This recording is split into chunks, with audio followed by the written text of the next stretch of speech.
का हाल है। एक रिजल्ट सीजन खत्म हुआ नहीं, दूसरे रिजल्ट सीजन का ऑलरेडी आगाज हो चुका है और सब जानना चाहते हैं कि इस रिजल्ट सीजन में इस Q1 के दौरान इंडिया इंक का परफॉर्मेंस रहेगा कैसा, क्या एक्सपेक्टेड है, कौन से सेक्टर्स, कौन से स्टॉक्स बेहतर परफॉर्म करते हुए नजर आएंगे, यही जानने की कोशिश हम करेंगे अगले आधे घंटे में। मदद करने के लिए हेम सिक्योरिटीज की आस्था जैन और मोतीलाल ओसवाल फाइनेंशियल सर्विसेज के हेमांग जानी हमारे साथ मौजूद है। आप दोनों का स्वागत है। और जहां तक एग्जाम्स की बात है, ये Q1 यानी कि FY22 का आगाज हो जाएगा इन नतीजों के साथ। और इस FY22 के आगाज के साथ आप लोगों ने नोटिस करा होगा, ये पैंडेमिक की सेकेंड वेव की भी शुरुआत हुई थी। तो उसके चलते हुआ क्या था, लोकलाइज्ड लॉकडाउन्स हमने देखे थे, रिस्ट्रिक्शंस इंपोज हुए थे हमारी अर्थव्यवस्था पर। तो जब मैं नंबर साल दर साल कंपेयर करूंगा तो पिछले साल अप्रैल मई में कामकाज ठप था, नेशन वाइड लॉकडाउन था, तो नतीजे बड़े अच्छे लगेंगे। लेकिन जब मैं सीक्वेंशली तिमाही दर तिमाही इन्हीं नतीजों का आकलन करूंगा तो तस्वीर थोड़ी सी इस पैंडेमिक के बीच में गड़बड़ाती हुई नजर आएगी। लेकिन हेमांग सर, ओवरऑल एक्सपेक्टेड क्या है, इंडिया इंक कैसा परफॉर्म करेगा इस बार? डिसअपॉइंटमेंट तो हाथ नहीं आने वाला ना? नहीं आशीष जी, बिल्कुल बढ़िया परफॉर्मेंस रहेगी हमारे हिसाब से। जैसा कि आप बता चुके हैं कि अगर हम YOY कंपेयर करें तो जो हमारा यूनिवर्स है उसमें लगभग 114% का ग्रोथ हम देखेंगे। और अगर आप क्वार्टर ऑन क्वार्टर देखेंगे तो लगभग 19% की ग्रोथ हम एक्सपेक्ट कर रहे हैं। तो जिस तरह के हालात में हम हैं और जो सेकेंड वेव हुआ और जो थोड़े से लॉकडाउन का भी इम्पैक्ट था, उसके बावजूद जो अर्निंग का जो मोमेंटम है वो लगातार कंटिन्यूड है और ये एक बहुत ही अच्छी बात है। अरे वाह, अर्निंग्स का मोमेंटम कंटिन्यू रहेगा। हाँ, साल दर साल एक एबरेशन होगा, 100-125% का जंप जो हेमांग सर कह रहे हैं, वो प्योरली बेस नंबर में वो लॉकडाउन का पूरा इंपैक्ट, उसका असर देखने को मिलेगा। और वैसे स्ट्रीट मान के चल रही है, FY22 की जो निफ्टी की EPS है उसमें थोड़ा सा डेंट लगता हुआ नजर आएगा, शायद थोड़ा सा डाउनवर्ड रिवाइज होता हुआ नजर आए, ये स्ट्रीट को पता है। लेकिन इन नंबर्स के साथ साथ कमेंट्री बड़ी इंपॉर्टेंट होगी, क्योंकि अब क्या हो रहा है, इकोनॉमी ओपन अप हो रही है, अब क्या हो रहा है, वैक्सीनेशन मोमेंटम गेन कर रहा है। तो आस्था, नतीजे अपनी जगह, कमेंट्री पे खास नजर रखनी है ना? जी बिल्कुल। गुड आफ्टरनून आशीष। कमेंट्री, और सबसे ज्यादा जो कमेंट्री इंपॉर्टेंट होती है IT सेक्टर, जहां से रिजल्ट का आगाज ऑलरेडी हो चुका है। तो कल हमने TCS के नतीजे भी यहाँ आते हुए देखे। तो जिस तरह से कमेंट्री आई है, मेरे हिसाब से वो लॉन्ग टर्म की दिशा यहाँ पे निर्धारित करेगी। तो ऑल टुगेदर कमेंट्री मैं यहाँ पे पॉजिटिव ही मान रही हूँ। हो सकता है कि ये वाला जो क्वार्टर है वो इतना स्ट्रॉन्ग नहीं रहा, बट लॉन्ग टर्म के लिए मुझे लगता है कमेंट्री सभी सेक्टर से पॉजिटिव आने की यहाँ पे उम्मीद है। स्पेशली अगर मैं यहाँ पे एक दो सेक्टर्स जो मानती हूँ वो IT और FMCG हैं, वहां से मुझे ऐसा लगता है कि कमेंट्री ज्यादा पॉजिटिव आने की उम्मीद है। हाँ, तो इन सेक्टर्स पे खैर अलग से जाऊंगा ही जाऊंगा। बस एक ही दिक्कत है, कमेंट्री जैसी भी हो, एक डर है वेव 3 का, जिसकी प्रिपेयर्डनेस इस समय दुनिया भर में, हमारे यहां खासतौर पे चल रही है। वाकई आएगा, कितना आएगा, कब आएगा, कितना पोटेंट होगा, वो सारे कैलकुलेशंस हेवायर कर सकता है। तो वो एक रिस्क है। अदरवाइज शायद अब तक के रुझान देखते हुए कमेंट्रीज बेहतर होती हुई नजर आए मैनेजमेंट्स की। हेमांग सर, आस्था ने IT की बात छेड़ी दी है, तो IT से ही असल में हर बार रिजल्ट सीजन का आगाज होता है। एक पर्चा तो लीक भी हो गया है TCS का। ये बताइए, आप जब एग्जाम देते तो आपके समय में पर्चे लीक होते थे क्या? अरे आशीष जी, हमारा CA का एग्जाम होता था और पर्चे लीक होना तो दूर की बात है, हमें तो 2-3 महीना पहले से थोड़ा सा बुखार आना चालू हो जाता था सिलेबस को देखते ही। वो फिर जो आगे बैठते हैं ना क्लास में, वो 2 बार 3 बार रिवाइज कर चुके होते हैं। यहाँ पे एक बार कोर्स पूरा नहीं होता, इस तरह के डिफरेंस हो जाता था एक ही क्लास में हम लोग के साथ। अच्छा हेमांग सर, IT का वाकई आगाज तो हो गया, TCS के सबड्यूड परफॉर्मेंस, ऐसा अच्छा तो नहीं कहूंगा, जो भी एक्सपेक्टेड था उससे हर पैमाने में कुछ म्यूटेडनेस ही देखने को मिल रही है। ऐसे में IT से कुछ डिसअपॉइंटमेंट तो हाथ नहीं आएगा ना, क्योंकि सारे IT स्टॉक्स अपने रिकॉर्ड हाईज पे आके खड़े हुए हैं। मेरे ख्याल से आशीष जी, अगर आप टीसीएस के भी नतीजे और कमेंट्री को देखें तो जो इंडिया स्पेसिफिक इश्यूज के कारण ही थोड़ा सा डिसअपॉइंटमेंट है। बाकी अगर आप उसको निकाल के देखें तो डॉलर रेवेन्यू ग्रोथ, मार्जिन और सबसे बड़ी बात की जो डील विंस और आगे की जो ग्रोथ है उसकी एक्सपेक्टेशंस और जो मैनेजमेंट बता रही है वो काफी बढ़िया है। तो जिस तरह का अभी हालात है उसमें मैं समझता हूं कि काफी अच्छा ग्रोथ रहना चाहिए। लगभग 3.5 से 4% की quarter on quarter dollar revenue growth होगी। और जो मिड कैप कंपनीज है जैसे कोफोज हो गया, माइंट्री हो गया, परसिस्टेंट हो गया, इनकी रेवेन्यू ग्रोथ इवन बेहतर हो सकती है। तो ओवरऑल मैं समझता हूं कि ऐसा कोई बड़ा डिसअपॉइंटमेंट का स्कोप आईटी में मुझे लगता नहीं है। तो आईटी में कोई दिक्कत नहीं है, बढ़िया परफॉर्मेंस स्टॉक्स का है, बढ़िया परफॉर्मेंस से पूरा सेक्टर करता हुआ नजर आएगा। और हेमंत सर, क्या है, पिछले शो का ओवरहैंग रह गया है, वो उसमें मैंने वो शार्क्स के ऊपर शो कर रहा था। ये बताइए, कोई छोटी मछली जो कल की शार्क बन जाए आईटी सेक्टर में, ऐसा कोई है क्या नजर में? एक जेंसर जो कंपनी है मिड कैप आईटी में, ये एक बहुत ही मुझे प्रॉमिसिंग, इंटरेस्टिंग लग रही है। कम वैल्यूएशन पे है और अभी जिस तरह के रीसेंट डेवलपमेंट्स वगैरह हुए हैं उसके चलते हुए इसमें बड़ा अपसाइड का हमें स्कोप लगता है। I think it's a mid cap company जहां पे अच्छा 25-30% का अपसाइड देखने को मिल सकता है। ओके, तो जेंसार छोटी मछली, इसको ध्यान में रखिएगा। Otherwise IT as a space बेहतर परफॉर्म करती हुई नजर आएगी। टीसीएस हो गया, लेकिन अगले हफ्ते हमें इन्फोसिस की, विप्रो की, बाकी आईटी दिग्गज के नंबर्स की करनी है तैयारी। तो वेडनेसडे, थर्सडे को वो नंबर्स स्केड्यूल्ड हैं। और साथ साथ जब आईटी आना शुरू होता है ना, तो रिजल्ट सीजन में शुरुआत में ही फिर वो बैंकिंग के नंबर्स आने शुरू होते हैं, प्राइवेट बैंकिंग स्पेस के। तो सैटरडे को, अब नेक्स्ट सैटरडे को एचडीएफसी बैंक के नंबर्स, उसके बाद वो कैलेंडर आ जाएगा आईसीआईसीआई बैंक, एक्सिस बैंक के नंबर्स की डेट्स भी ऑलरेडी अनाउंस हो चुकी हैं। आज तक क्या एक्सपेक्टेड है इस बार बैंकिंग के नंबर्स से? और ये पैंडेमिक की जो सेकेंड वेव ने हमें ग्रिप करा था, कहीं ऐसा तो नहीं है एसेट क्वालिटी वापस डिटोरिएशन की तरफ चली जाए? जी बिल्कुल आशीष, एक वहीं पे लेके थोड़ा सा यहाँ पे हमें देखने की जरूरत है और कॉशियस रहने की जरूरत है, क्योंकि एसेट क्वालिटी को लेके ही थोड़ा इश्यू हो सकता है। और स्पेशली वो भी अगर हम बात करें तो मेरे हिसाब से जो बैंक जहाँ पे एमएसएमई और एमएफआई एक्सपोजर ज्यादा है, वहां पे ये थोड़ी सी एक दिक्कत दे सकता है। तो वो ये हमें पैरामीटर क्लोजली वॉच करना होगा। दूसरी तरफ देखा जाए तो मुझे लगता है जो लार्ज प्राइवेट सेक्टर बैंक है उनको वहां पे इतनी दिक्कत नहीं आएगी। सो ऑल टुगेदर मेरे हिसाब से बैंकिंग सेक्टर में अगर कहीं पे फोकस रहना चाहिए या रिजल्ट्स आने से पहले कहीं पे हम लोग as a broking house positive हैं, तो उसमें एचडीएफसी बैंक और आईसीआईसीआई बैंक मुझे काफी ज्यादा मजबूत लगते हैं। क्योंकि ऐसा लगता है कि एक तो क्या है कि इन्होंने ऑलरेडी इतनी अच्छी प्रोविजनिंग कर रखी है, तो मुझे लगता है आगे जाते हुए जो प्रॉफिटेबिलिटी है उसमें हमें इजाफा देखने को मिलेगा, क्योंकि ऑलरेडी यहाँ पे प्रोविजनिंग हो चुकी है। तो लोअर प्रोविजनिंग रहेगी, तो वो एक काफी इंपॉर्टेंट यहाँ पे पैरामीटर होगा। दूसरी तरफ एसेट क्वालिटी और GNP NNP ratio private sector bank में, बड़े बैंक में मुझे लगता है रिलेटिवली कम डिक्लाइन करेंगे as compare to mid size private sector bank. So all together, और जो हम पीएमएस चलाते हैं उसकी होल्डिंग में भी हमने यहाँ पे एचडीएफसी बैंक, आईसीआईसीआई बैंक ले रखा है, तो मैं एक डिस्क्लोजर भी देना चाहूंगी। सो ऑल टुगेदर मेरे हिसाब से नतीजे अच्छे रहेंगे, लेकिन लार्ज प्राइवेट सेक्टर बैंक यहाँ पे हमें ज्यादा अच्छा परफॉर्म करते हुए नजर आएंगे, और वहां पे हमें पसंद आता है एचडीएफसी बैंक और आईसीआईसीआई बैंक अभी भी।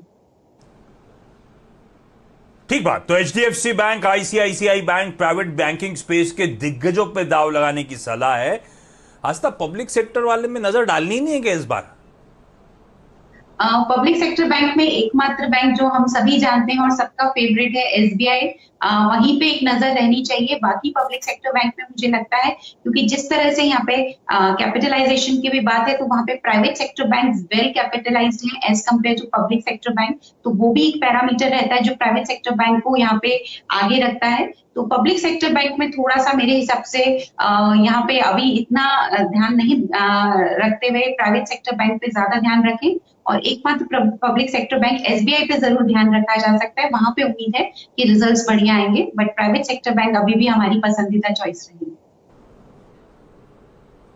ठीक बात, जो पसंद है वही पसंद है। तो ठीक है, सरकारी बैंक्स में खैर एसबीआई के अलावा कोई भी एक्सपर्ट फंडामेंटली तो ज्यादा ड्वेल करता नहीं है, और प्राइवेट में जब अच्छा पैसा बन सकता है वो एचडीएफसी और आईसीआईसीआई, एचडीएफसी बैंक और आईसीआईसीआई बैंक में, तो जरूरत भी नहीं है ज्यादा इधर उधर नजर डालने की।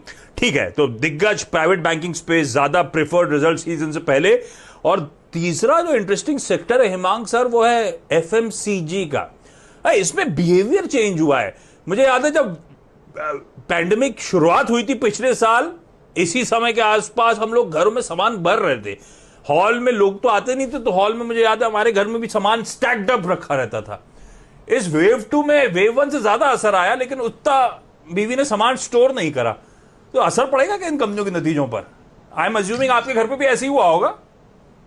आशीष जी, ये जो सेकेंड वेव का जो हुआ उसमें फर्स्ट वेव के कंपैरिजन में काफी बड़ा बिहेवियरल चेंज था। हाँ।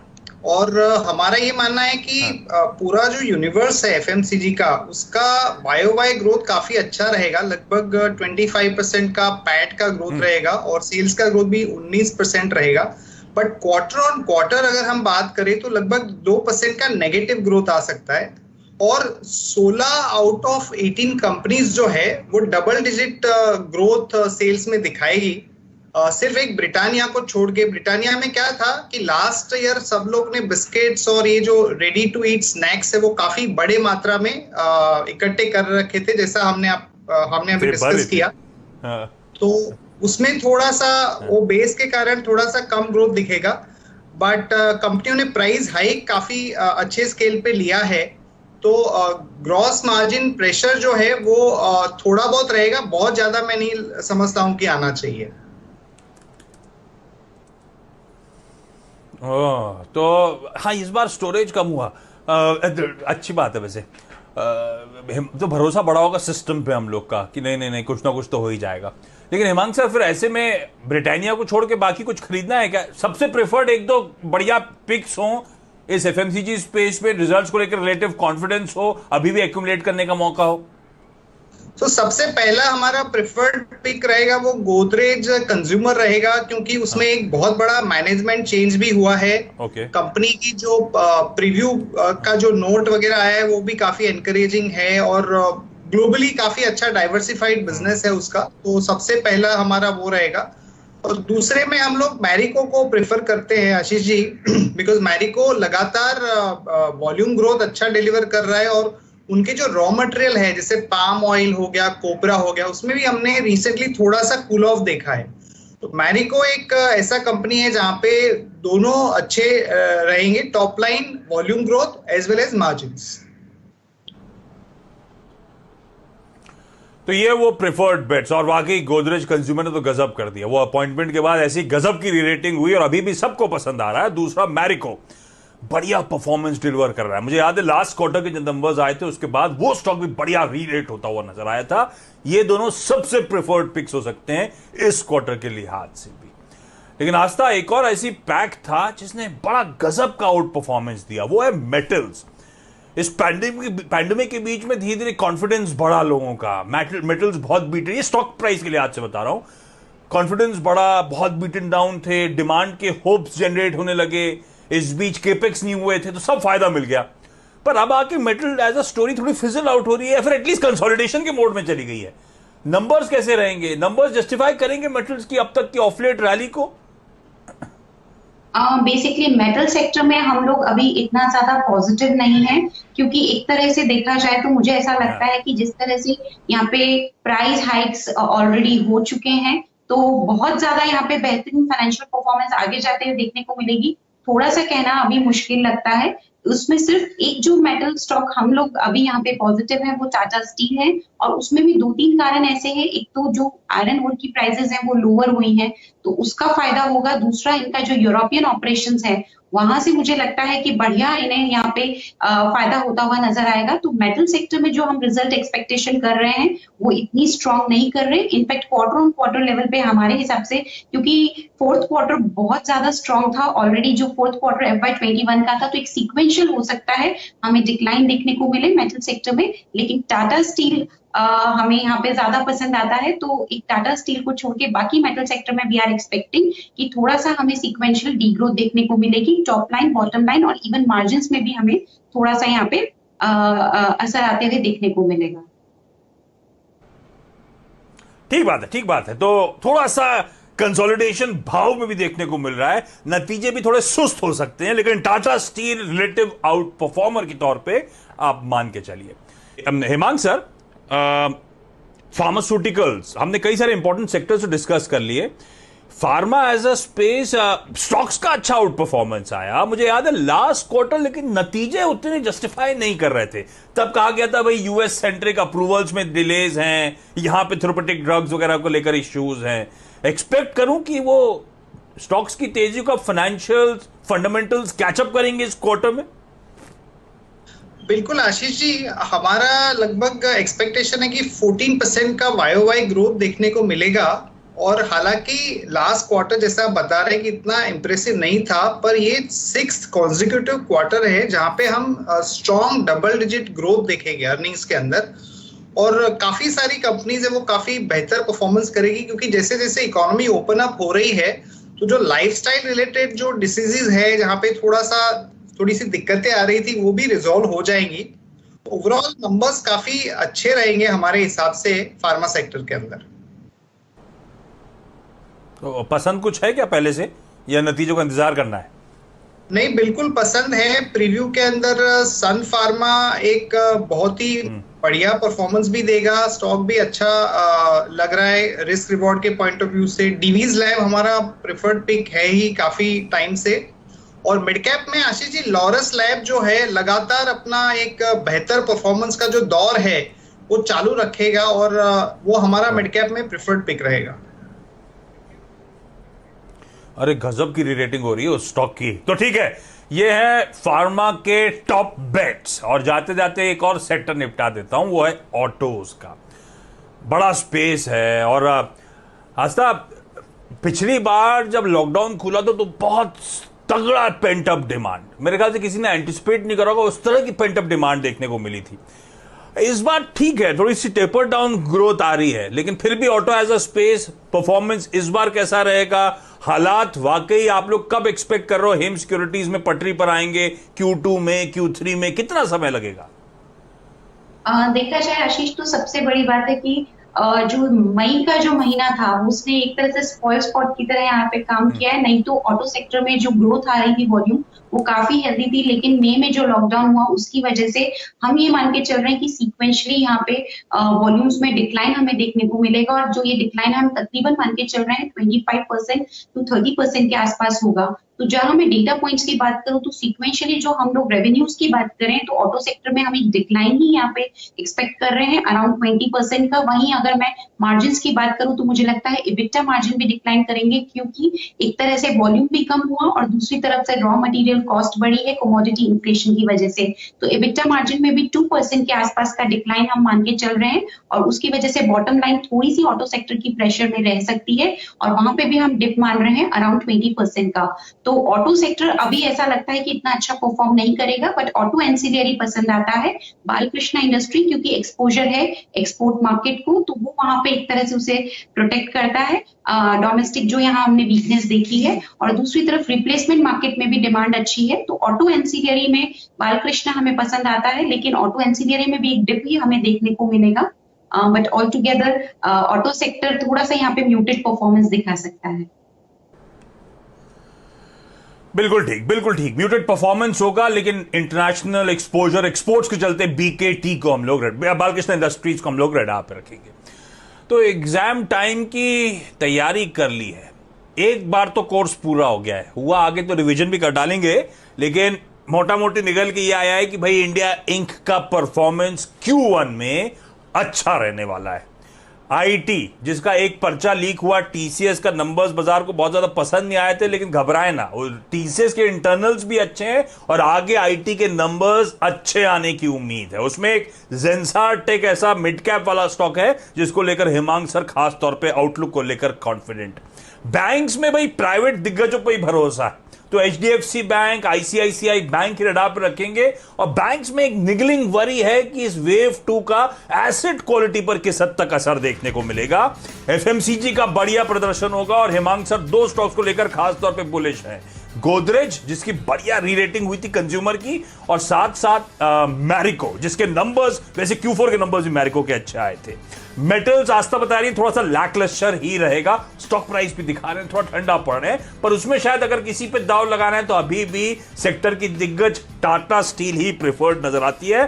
फार्मा पिकअप करेगा, स्टॉक्स के भाव के साथ अब फाइनली फंडामेंटल्स भी बढ़िया कैचअप होते हुए नजर आएंगे। और उसमें अगर मजौली कंपनी है तो वो लॉरस लैब्स है, बाकी के नाम आपकी स्क्रीन पर आ जाएंगे।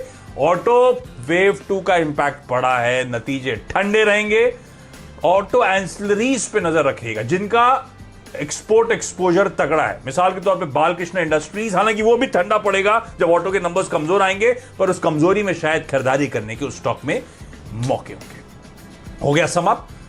इस नोट पर आस्था जी, हेमांग जी, आप दोनों का बहुत बहुत धन्यवाद वक्त निकालने के लिए।